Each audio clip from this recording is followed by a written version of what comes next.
كذلك السيد حفيظ شنباح رئيس الرابطة الوطنية لكرة القدم المحترفة، وبداية المراسم من خلال اسم رضا شرف الدين رئيس النجم الرياضي الساحلي،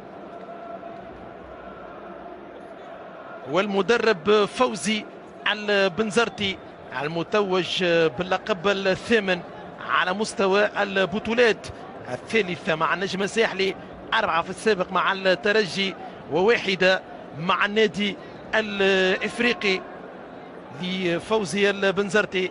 14 لقب اللي في طيلة مسيرته التدريبية، وهذا اللقب عدد 31 في خزينة النجم الرياضي الساحلي، العاشر في البطولات، 10 كؤوس سوبر تونسي، كأس الرابطة، رابطة الأبطال الإفريقية 2007، 2 كؤوس في السي 2 على المستوى الإفريقي، 4 كأس الكاف و2 سوبر. رضا الجدي من الأسماء البارزة ودور كبير في الإطار الفني، ونخدم مع لومير في المنتخب ومع فوزي في النجم ولومير في النجمة في عامين، 4 ألقاب، 2 كؤوس محلية لرضا الجدي، كأس الكاف وبطولة. البداية من جام في 2014 مع الفرنسي، عمل كبير في دراسة المنافسين، التحضير وقراءة اللعب أثناء المقابلات والتشاور على الرسم التكتيكي المناسب، الرجل المناسب في المكان المناسب على مستوى مساعدة فوزي البنزرتي. أسماء أخرى إدارية وفنية، ياسين بوعصيدة ومناف فنابي، فيصل الخشناوي.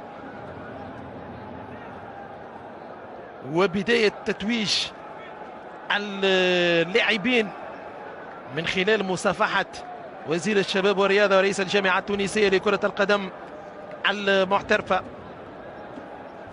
رئيس الرابطة سيد حفيظ شنباح، رئيس الجامعة التونسية سيد وديع الجري، مشاهد في أيمن الطرابلسي، نضال سعيد، حمدي النجاز، زياد بوغتاس الذي لم يشارك اليوم بسبب الإصابة، الألوان الحمراء والبيضاء والاحتفال على الطريقة الأوروبية بطريقة مميزة اليوم، احتفال النجم ببطولته العاشرة.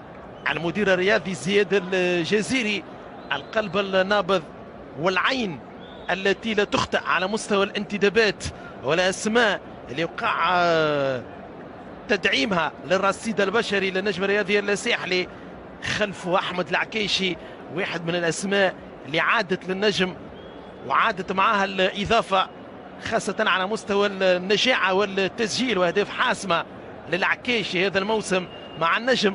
محمد زياد الجبالي، قيمة وجود حارس ثاني في مستوى الجبالي والمنافسة مع أيمن المثلوثي. محمد العويشي، واحد من الانتدابات الأخرى للشبيبة القيروانية، عودة درامي ميكايلو البوركينو من المستقبل الرياضي بالمرسى. إيهاب المساكني، لن أتحدث عن الإضافة التي قدمها للنجم، وحدها الأرقام هي التي تتكلم عن عدد الأهداف، بالإضافة للدبابة الكاميروني الموتور فرانك كام، محمد أمير بن عمر، الرامي البدوي، ديوغو أكوستا، علي البريقي دفاعا وهجوما، وفي الوسط البريقي،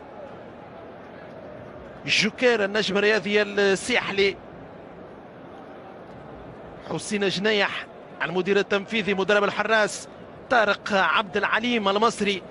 أينما عمل طارق عبد العليم كانت الإضافة موجودة في الترجي، في النادي الصفاقسي، في النجم الرياضي الساحلي، على مستوى الفورمة والحضور لحراسه. أيمن المثلوثي قائد النجم الرياضي الساحلي ينتظر لحظة تسليم البطولة من السيد وزير الشباب والرياضة مير بن ذيا والسيد وديع الجري رئيس الجامعة التونسية لكرة القدم، ولحظة التتويج بالبطولة العاشرة بصفة رسمية للنجم الرياضي الساحلي في أولمبي رادس، بهذا العرس الختامي للموسم الرياضي في تونس، في انتظار نهاية مسابقة الكأس في أوتا القادم. رفع رمز البطولة زياد الجزيري، حسين جنيح، أيمن المثلوثي وعمار الجمل. ومبروك للنجم الرياضي الساحلي، مبروك مجددا للنجم التتويج بلقب البطولة العاشر بصفة رسمية 12 جوان 2016 مع جماهيره التي تنقلت من سوسة ومن كامل أرجاء الساحل التونسي إلى العاصمة للفرحة والتتويج بهذا اللقب. واكيد الافراح ستتواصل في سوسة في ليالي رمضانية. البطولة العاشرة اذا، وهذا النقل المباشر كما عودتكم الفضائية الوطنية الأولى معكم في كل المناسبات وفي كل المواعيد الرياضية الوطنية اللي كبرنا معاها وكبرت معاها تتويجات وأحلام مختلف الفرق التونسية والمنتخبات الوطنية. تقريب انواع مختلفه من الاداء اللي اصبحت مميزه لكره القدم الحديثه، فيها السرعه في الاداء، فيها الانتقال من حاله الى حاله بطريقه سريعه، فيها التهديف بطريقه يعني طريقه كما شفتوا اليوم من نوع ممتاز. وهذا حقيقه بالنسبه لنا يعتبر ابوتيسمون، يعتبر ابوتيسمون الى ما اشتغلناه كامل الموسم. ساهموا خاصه فيه اللاعبين بدرجه اولى لانهم هم اصحاب الانجاز وهم اصحاب الرياده، لكن الحقيقه الاطار الفني كان متكامل، كان متلاحم. وفي فتره صعوبات على غرار خروجنا من ليغ دي شامبيون عرفنا كيفاش نستمد من الضعف قوه ونخلوا الفريق دائما في توجه ايجابي.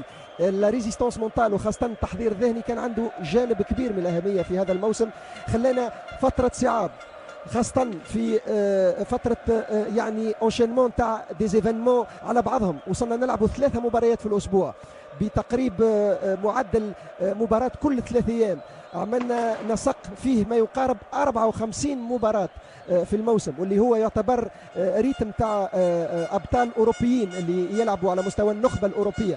هذا الكل خلى الفريق يطعم المنتخب بعدد كبير من اللاعبين، خلى كذلك الاداء نتاع لاعبينا يتطور في غياب بعض العناصر الاساسيه، الا انه المستوى كان متميز.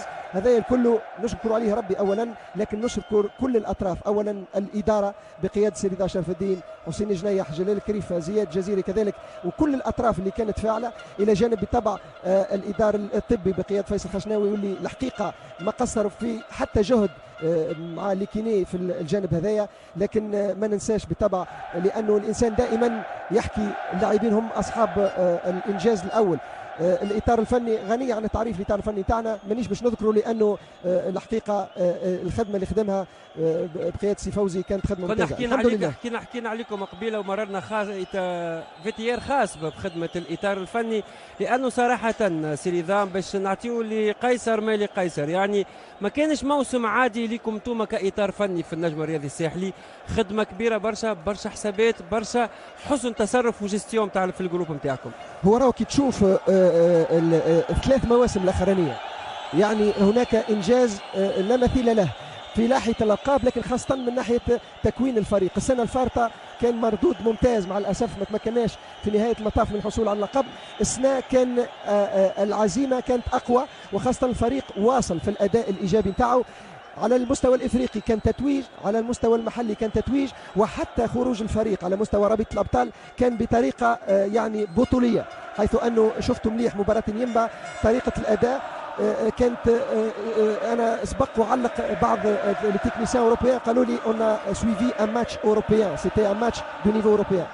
هذايا شوف حاجه بسيطه برك. نحب نقول للمتابع المشهد الرياضي في تونس راهو كل شيء ممكن نعملوا فرق من طراز رفيع، ممكن كرتنا تكون في مستوى عالي، وهذا ما يشملش كان ينجم يشمل الفرق الاخرى كذلك. شريطه انه العمل يكون متواصل، التواصل كذلك في المجموعه اللي تشتغل. ما مش ممكن تغيير كل جمعه ولا كل عام اطر او لاعبين. كذلك انه نبعدوا عن المشاكل الجانبيه. الامكانيات الماديه ضروريه، لانه اثناء الفريق كان عمل مجهود كبير على المستوى المادي. انا نقول ان شاء الله التواصل يزيد على مستوى النجم الساحلي، وان شاء الله الفرق التونسيه تكون اكثر كونكورونس حتى المستوى نتاع كرتنا